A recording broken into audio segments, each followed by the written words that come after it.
નમસ્કાર મિત્રો, સ્વાગત છે તમારું અમારી યુટ્યુબ ચેનલમાં.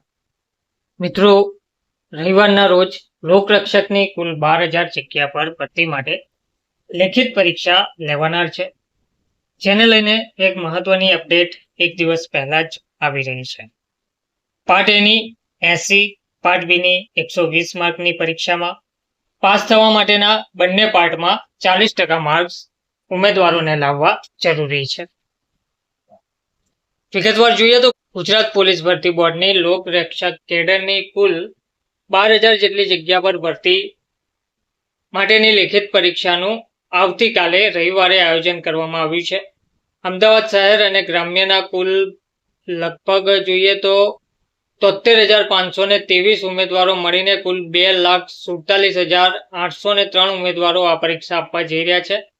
સવારે 9:30 થી 12:30 દરમિયાન આ પરીક્ષાનો પ્રારંભ થશે. આ પરીક્ષા પહેલા ઉમેદવારોનું બાયોમેટ્રિક વેરિફિકેશન કરીને નિયત ધારાધોરણ અનુસાર ચકાસણી કરીને પ્રવેશ આપવામાં આવશે.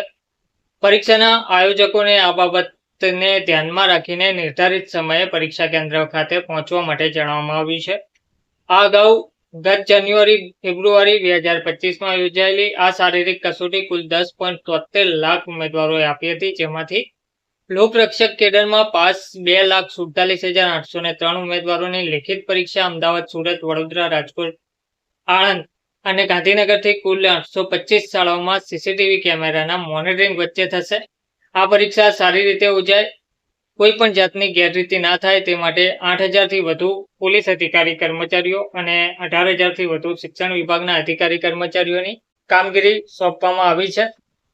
તેમજ OMR પદ્ધતિ મુજબ 200 માર્કની પરીક્ષામાં 200 પ્રશ્ન પૂછવામાં આવશે. OMR પદ્ધતિ મુજબની 3 કલાકની 200 માર્કની પરીક્ષામાં 200 પ્રશ્ન પૂછાશે.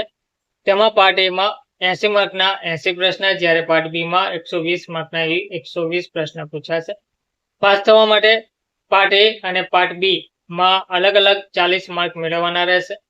IGP, DIGP, SP કક્ષાના સિનિયર અધિકારીઓની અધ્યક્ષતામાં આ પરીક્ષા યોજાશે.